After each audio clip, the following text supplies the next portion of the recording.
It's another edition of Off the Mat, guys. We have a lot to talk about today. We've got 2 events to cover. We got UFC and we've got Strikeforce. We got a couple updates coming at the end of the show right after this.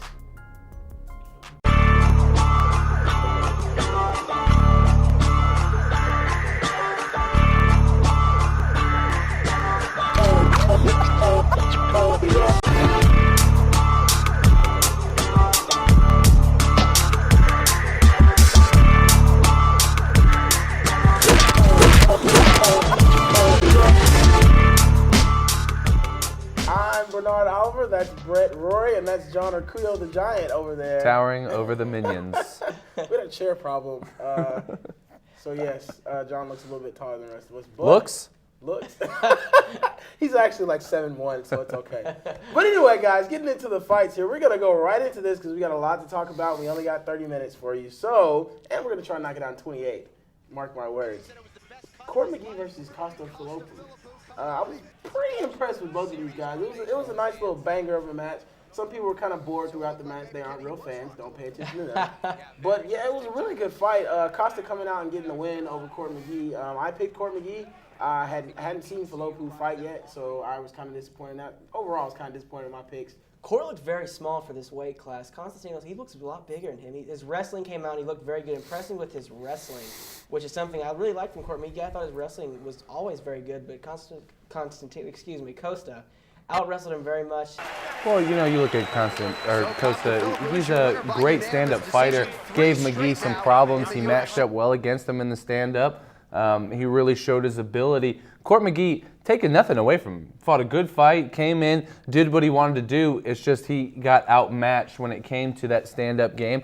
Couldn't take it to where he wanted it. He didn't get enough clinches in, didn't take in any, many ground attacks. It's kind of unfortunate for McGee, which kind of slows down his progression as a fighter. But like we were talking about earlier, he was looking a little bit small for the weight, and Filippo was looking huge for the weight. And just looking at those strikes and some of those big hits that McGee was taking, it's no surprise that there was a unanimous decision. Yeah, and I was going to say before you said that Costa didn't really look, and maybe Costa made McGee look like he was looking small because Costa's a big dude. He came in there looking really in shape and really ready to go for this fight, and maybe he just made McGee look, maybe he's just a bigger, guy at that weight class, kind of like both of these guys kind of remind me of, Bisping at middleweight. He's a pretty big middleweight. I really felt like those guys were kind of, kind of in that same pedigree with Bisping, Bisping being a larger guy in the middleweight class. Well, and when you get a fighter like that who is, kind of moving down, kind of in between those weight classes, it's not always a given that or a guarantee that they're going to keep that power, they're going to keep their ability to move forward with their cardio game and kind of keep still that athletic ability because you're taking away weight, you're not at your, average, your normal weight size, your normal athletic shape. But Filippo came in looking perfect. He moved around well. He looked like a monster. Really did outsize McGee just appearance-wise. But he came in with a good game plan, and he really, used the striking ability to his advantage. All right, well, we're going to move on to the flyweight tournament. Man, were sparks not flying in this thing? In the first fight, you had Demetrius Johnson versus one of Brett's favorite guys, Uncle Creepy. Love him. Ian McCall. Kind of controversial. I was sitting around with a couple guys watching these fights, and I was like, I don't know if you call it controversial because the fight was really picked off of that first round. That's who won because the next 2 rounds were definitively won by each fighter. So it really went back to that first round and who won that first round.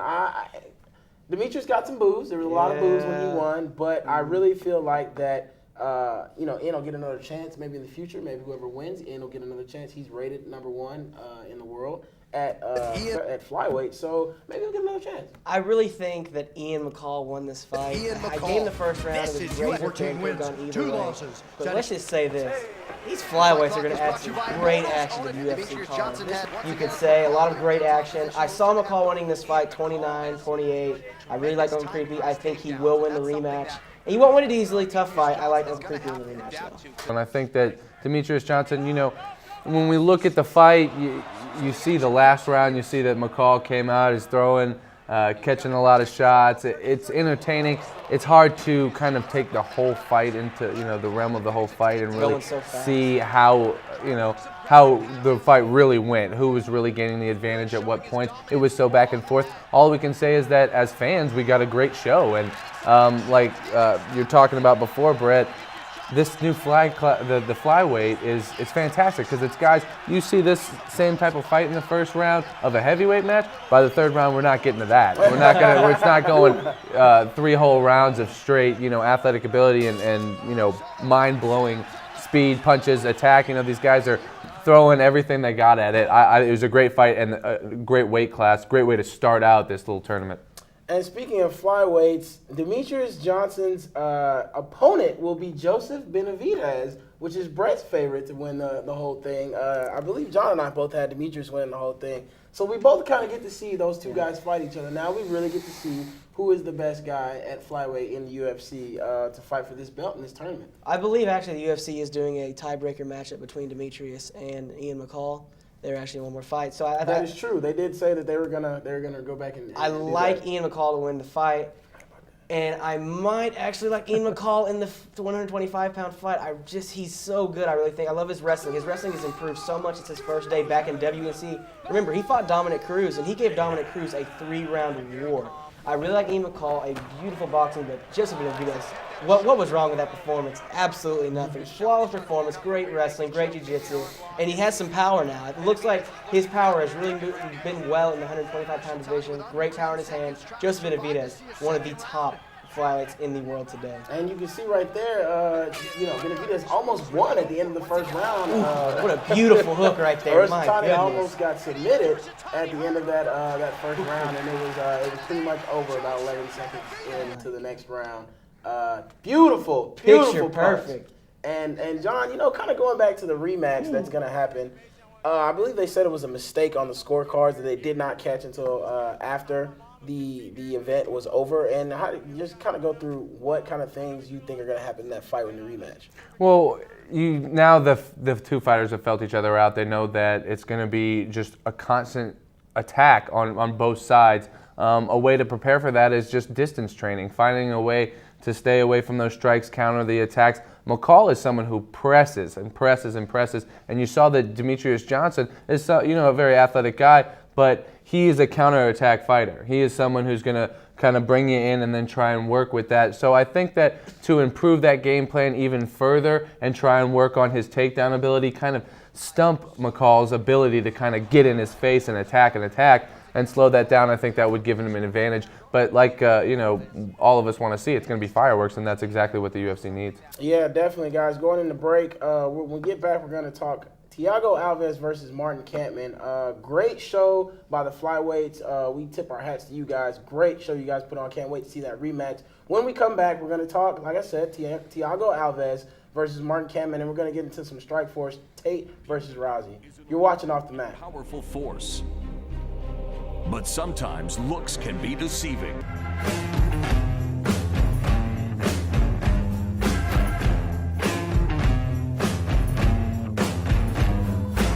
Innocent child in New Orleans, a simple girl from simple means, walked the rails. I cheated myself like I knew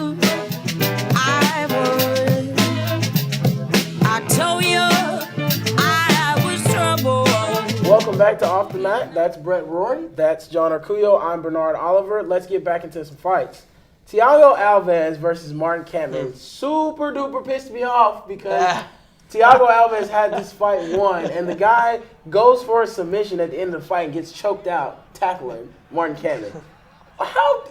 Why would you do that? Man, you guys calm down there. No, because the same thing happened to Nogueira when he was fighting Frank Mir. He had the fight over, and he just give up a submission at the end of a fight. The thing I didn't understand about the fight was the simple fact that he was winning the stand-up battle the whole entire time. Why are we even worrying about this right now? But props off to Martin Kampmann. My goodness, he never gives up in any fight. That's his MO. He will get beaten so bad, but he will just come back at the last second. apply a beautiful guillotine choke to submit him. This is probably the best Thiago Alves we have seen since probably the Josh Koscheck fight. Looked absolutely great. Kickboxing looked crisp. His boxing looked so sharp. Because Martin Kampmann came out and looked very sharp as well, but Thiago Alves just overwhelmed him with brutal power. See, this is probably the best shape he's been in. Props to Mike Dolce and his Dolce diet for really making Thiago Alves a better fighter, and he has really found a reboost to his career. Don't take this as a bad thing for Thiago. Thiago will rebound this, but Martin Kampmann, he needs to be in a title contender fight very soon. And I wouldn't doubt the fact that he's probably going to be looked at a little bit closer now after beating Thiago in the last seconds of that fight. I totally agree. I've liked Mark Kampmann for a while now. The guy has shown that he can stand up with just about anybody. He's got a great chin, great work ethic, finds ways to just, put himself in good positions and fight. And his game plan always works out well. Just his ability to adapt is one of the things that I like the most about Mark Kampmann. He is someone who finds himself, he's losing the striking battle, he's losing the war, but he finds a way to win. You give him a situation, and he takes the best out of it. He puts himself ahead, and you turn out with a submission victory. Thiago Alves finally gets himself back in shape, finally starts getting right back on the right track, and then he makes a mental mistake, something that he's been known to do throughout his career, those little nitpicky mistakes that get you in situations that have you losing fights, and you go against someone as, excellent ground game as Mark Kampmann, you're going to end up getting yourself choked out. Definitely. I know I'm in the middle and I'm supposed to be unbiased, but that's not the case on off the mat because we don't do that here. Thiago, hats off to both guys. Great fight. I loved watching this fight.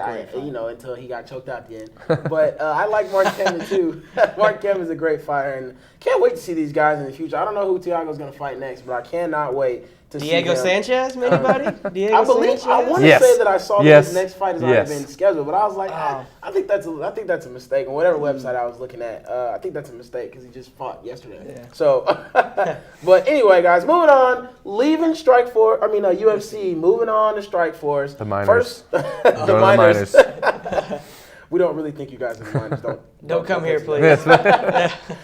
Souza taking on Morunde. It kind of feels like they kind of threw him a can. When the fight happened, it felt like that. Beforehand, it didn't. But as the fight went on, you saw the veteranship of Ronaldo Souza, or Jacare, as they like to call him. You saw it come out. He really did whatever he wanted to do in that fight, and it went where he wanted it to go. And not only did he beat Morunde down, he also submitted him at the end of the fight. So just a little insult to injury there. Well, and it's something that, it's almost when you want to get into showmanship. It's that he knows he's going to have the fight in his hands, and he wants to put on a little extra show for the crowd, go ahead and get that submission. And that's what fans like to see. No one wants to see two guys wrestling around. They want to see excitement. So it's either hands throwing or a triangle choke or some kind of Darce choke action that the fans want to see. And that's what he gave him. He knows what he's doing. He's been around for a long time, and I think that he gave the fans a good show. Jacare on the title hunt again, back to get his title, choking Morunde out with his own arm, really putting on the show. Do you think that kind of throws him back into that hunt a little bit sooner? I think that was the whole entire plan of this fight, was to maybe throw him a tomato can, get him that victory, because let's be honest, we want to see that Rockhold fight again. Definitely. An absolutely amazing fight. I think this was a necessary step for Strikeforce. Not a whole lot of depth in the 185-pound division once Mayhem Miller left. You've essentially got Souza and you've got Rockhold. That's about it. This is a fight that had to happen. This title fight will be absolutely amazing once again. The thing that scares me here is that where will they go afterwards? I could possibly see they could just dissolve this whole entire division after that. And you see Sayers won his match. Sayers is a middleweight too. He slammed Scott Smith, a.k.a. Rampage style. He looked pretty good in that fight. So look out for Sayers in the middleweight division in Strikeforce. But moving on, Paul Daly versus Kazuo Masaki. Wow, Paul Daly getting beat at a striking match was not what I expected. I didn't think that Kazuo was going to come out there and totally not respect Paul Daly's hands, or maybe he just knew he was better. And Japanese fighters are crazy. I don't know. He stood up with Paul Daly, and he really took it to him. A person that is known for knocking people out, known for fighting, coming forward, and just knocking, throwing a lot of power into his punches.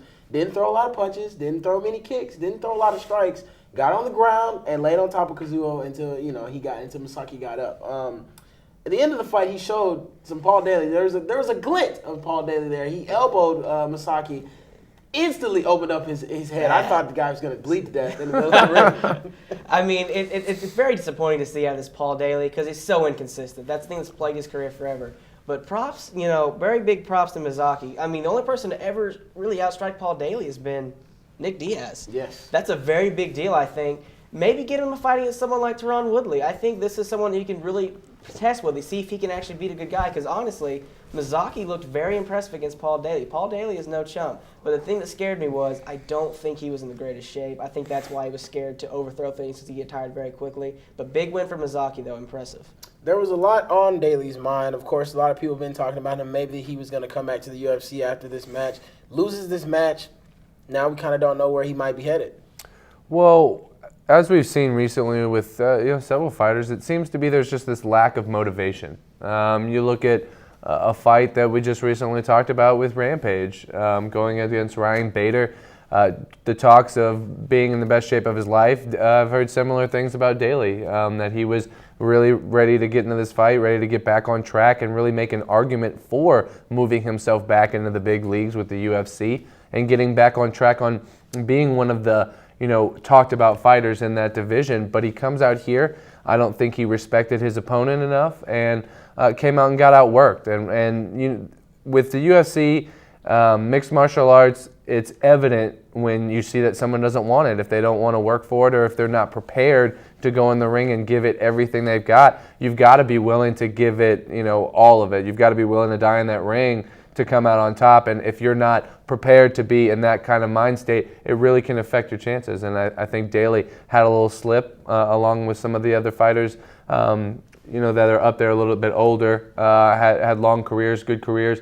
And where he moves from here, we'll just have to wait and see if he can get himself back motivated to move back into the limelight. Prepared to die. I like that, John. Get in there and give it all that you've got. I know, to kind of build on that, before we go to break, we're going to go to break here pretty soon, but to build on that, do you think that the media kind of plays a hand in that, maybe telling these things that they might hear that they don't know for sure, saying that, I heard this out of Daly's camp and, maybe these things aren't true, and it ends up hurting the images of the fighters? Do you think the media kind of plays a hand in that? 100%. The media plays more, 2, 3, 4 hands in all of it. And unfortunately, that can have an effect on some of these fighters.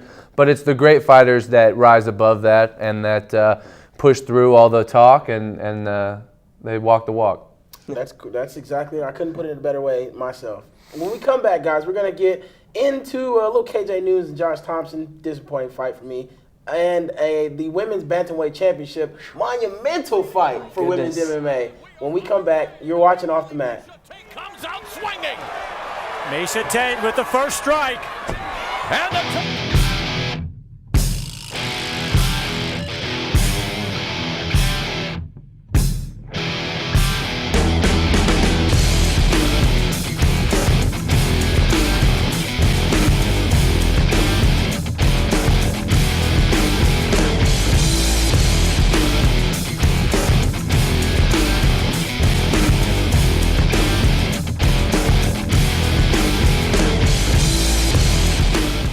I couldn't have a girl that could I wake up and my arms like armbarred. I'm like, okay, all right, you can have the key. I'm having a drink. I don't play around. Singing my name ain't got a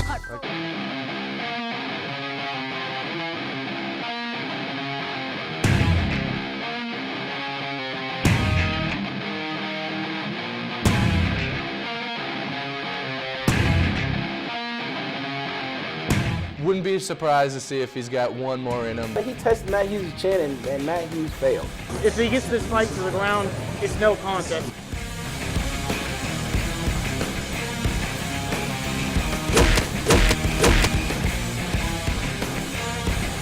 Welcome back to Off the Mat. Again, that's Brett Roy, that's John Arcuyo, I'm Bernard Oliver. We are the Off the Mat crew. Getting back into Strikeforce. KJ Noons and Josh Thompson, the young, we like to call him the young blood. We might have to give him a new name. Brett over here calling that fight went exactly like he said, saying that KJ was going to be outmatched on the feet, and it just kind of looked like that. I mean, KJ Nunes tried to stay in the fight, but Thompson clearly had that fight won.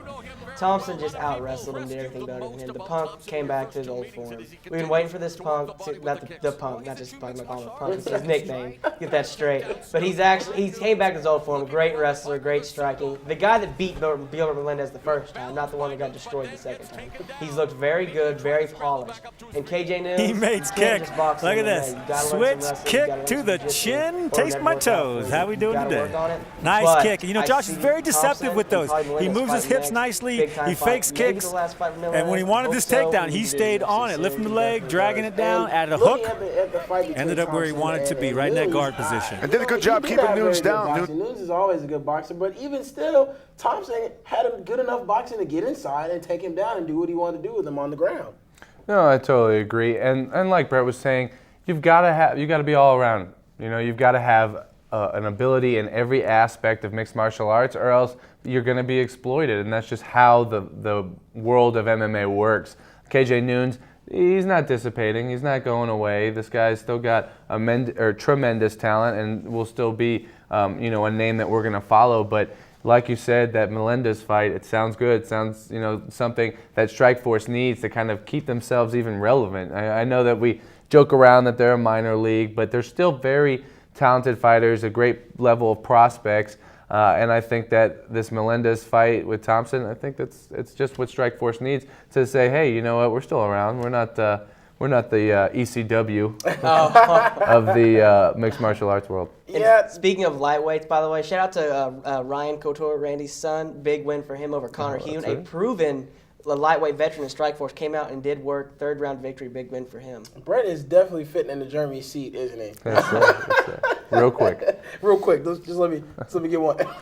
But anyway, Gilbert Melendez, you guys are talking about Gilbert Melendez in the ring, outside the ring on the side of down there with the commentators, out commentating the commentators. I thought he did a really good job calling the fights. He didn't insert himself too much. I'm a real stickler against Strikeforce commentators because they're Mario Ronaldo. I don't want to say anything, you know, negative, but they're terrible. They have horrible chemistry. But I don't know. Gilbert Melendez is really good down there. I love me some Frank Shamrock. You kidding me? The guy, what's that guy's name with the glasses? Mario Ronaldo. Yeah. Calling out Pat Miletich. That's a legend in MMA. He tried to correct Pat Miletich. I was done after that. I was like, Gilbert Melendez, well spoken. Definitely. Trade to the Diaz brothers. Wouldn't expect that, would you? Moving on into the last fight on this card, the main event. Miesha Tate and Ronda Rousey was an absolute war on the ground, just like I thought it would be, just like we all thought it would be. Amazing fight. These two girls are definitely at the top of this ladder, I guess you can call it, in the women's MMA bantamweight MMA kind of thing going around in Strikeforce. I really see a rematch coming up between those two. Really good fight. Absolutely. Tate has the heart of a lion, just almost getting her arm broken and not tapping out until she absolutely knew that she couldn't get out of it again. And hats off to Rousey, new women's champion. She's going to fight Kaufman in her next fight. But I really see Tate coming back, making a run at that belt. It was amazing. I mean, hats off to both of them. This wasn't just a big fight for women's MMA, but MMA in general. The judo throws were so high level. I have never seen anything like that. Carl Parisian has good judo throws. Rousey has tremendous judo throws. I could not believe it. And who knew her jiu-jitsu game was that far along? That armbar she pulled off on Miesha Tate was absolutely beautiful. Nick Diaz-esque almost. To do it twice. And Miesha Tate, she's so, I couldn't believe how tough she is. The one thing Rousey does need to work on is her striking. She didn't look as crisp. She didn't look as good. She has plenty of time, though, still very early in her career. Kaufman, I think you're in trouble. I don't want to do it, but Ronda Rousey looks very impressive right now. Definitely, and these, you know, we kind of talked about last week not having enough fighters for the women's division to move over to the UFC, but when you look at the heavyweight division... I'm sold on women's MMA now. I'm sold. Two fighters, you're sold. I'm sold. No, but when you look at the heavyweight division in men's MMA and the UFC, it's not that deep. It's compared to the other classes, compared to light heavyweight. But you see some brutal knockouts, and you see that. You do. Which is what you don't see in women's MMA. But you only see about 5 or 6 fighters in the heavyweight division. Who can you name past the top 6? Mark Hunt, Chet Congo, Brett, that was a rhetorical Junior Dos Santos. But John, kind of making the argument for women's MMA to move over to UFC, do they have enough fighters to be able to do that? No, I think this fight is the exact thing that the UFC needed to happen to bring people in. You see the tremendous, and like you said, not just for women's MMA, but overall MMA. I don't care who you are, you watching that fight, you're entertained. That was exciting. It showed tremendous heart. Miesha Tate, I know, I wouldn't have lasted that long, or I would have tapped a lot longer, or a lot sooner than Tate did, and just showing that fire inside, that will to win, the will to not give up. That's exactly what the sport needs, and to bring other women, they want to prove themselves. They want to show that they can be that type of athlete, and I think this is exactly the way to move forward with the sport, and I don't think that the UFC is too terribly far away, 5-6 years away from getting their own division. The hate, or maybe I should say the strong dislike between these two fighters was definitely felt as Ronda Rousey won that belt. There was no love lost. You heard that a lot going around, love lost between you guys or whatever. I hate saying that, but they genuinely do not like each other, and then you could tell after the fight that Tate was like, "Oh, I can't wait to fight you again," because it was just that level of a fight that it was so amazing that if they do fight again, who knows where it's going to go. And it proves that marketing just on their beauty is, you don't have to do that. Just prove on their athleticism. That's what the one thing this fight really proved to me. Very athletic fighters. Ronda Rousey, if she keeps this up, could be a pound for pound, I'm not kidding, pound for pound top fighter in the world. She already has the jiu-jitsu, she already has the ground game. Olympic Give her champion. some strikes. I mean, she could be one of the greatest fighters of all time, in my opinion. Yeah, and you don't have to market their beauty, but I don't think they had a problem with their beauty getting marketed. They actually spoke on that and saying that, well, I don't care why you're watching the fight as long as you're watching. You're watching it because I'm hot. Then watch the fight because I'm hot. You watch it because you know I can fight. Then watch the fight because you know I can fight. They just want fans to be brought in. And I didn't have a problem with them doing the beauty thing. I actually was a fan of Ronda Rousey because she was gorgeous before she got the strike force. It's a certain thing, though, that I don't think that sometimes they can't take you seriously sometimes because of that. But you're going to get taken serious by people who are going to take we all take Gina Carano got built up to be the superstar, while Cyborg Santos was built up to be an average fighter due to Gina Carano being so much prettier than Cyborg Santos. And that's the media's fault. But we all know on this desk who is the better fighter out of those two, right? Cyborg Santos. Well, anyway, guys, that's going to do it for most of the MMA talk. Us breaking down those two cards. We got a couple announcements. We're going to be off for a while. There's not an event for 3 or 4 weeks almost. April 14th will probably be the next time we'll have a show to break down a card. We might have a show in between there somewhere to talk, MMA, some upcoming news and things like that. But I believe that's UFC on Fuel TV. We'll be back for that one most definitely. We'll talk a little bit more on upcoming events after this break. But great. 2/3 of the showdown, guys. Right? Absolutely. Couldn't argue anymore. Couldn't do better than that. When we come back, guys, we're going to close out and give you a little farewell for a few weeks. You're watching Off the Mat. I've taken the time to write Anderson Silva a letter. UFC Tonight has afforded me a few moments to share it with him. I wrote this myself. Anderson, over the last several months, I've disparaged your name in an attempt to garner respect and attention for my own. That was wrong, and I apologize. My actions were unsportsmanlike, they were uncalled for. Though they weren't mean-spirited, I do regret them. As you know, I've recently become the #1 contender, which is a position that respectfully and immediately I am resigning from. I wish no further confrontation with you in the octagon or through the media. In short, I surrender. Signed, your friend, Chael P-Son. P.S. I changed my mind. Anderson, you kiss my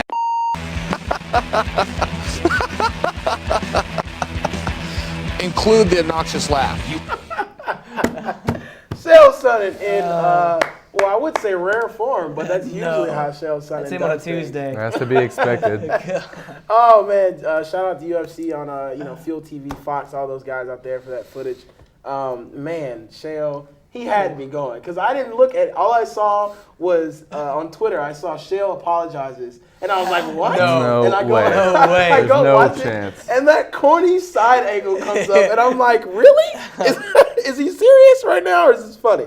And, Did he have a religious experience? I just thought something happened to him. This fight needs to happen soon. Yeah, it does. It does. There's a lot of hype going into a lot of different fights. that fight, the Silva-Sonnen fight, the Jones-Rashad fight that's coming, the Jones-Evans fight coming up soon. There's a lot of hype behind that. You know, Rashad calling Jones fake and John Jones saying, I'm going to prove when I get in the ring. Hey, that's probably going to happen. That's exactly what he's been doing. Every time it goes in. Not calling fake. Upcoming events, guys, we got, you know, like I said before the break, UFC on Fuel TV is coming up on April 15th. And you got Bellator card I'm excited about. I haven't been excited about Bellator in a while. But Alvarez versus Aoki, that's going to be a huge fight. We're probably going to have to break that down, too, for you guys, just because I love both of these fighters, and I like watching both of them. Other than that, guys, we're going to take this time off. We're going to do some things, get some episodes uploaded on YouTube we haven't been able to get in the past, get some technical things worked out. We're revamping over this break, so don't think we're taking off just because we're not broadcasting on television, on YouTube, and all those different things. But for Brett Roy and John Arcuyo, I'm Bernard Oliver. We just had another stellar show. We'll see you guys in a few weeks at the fights.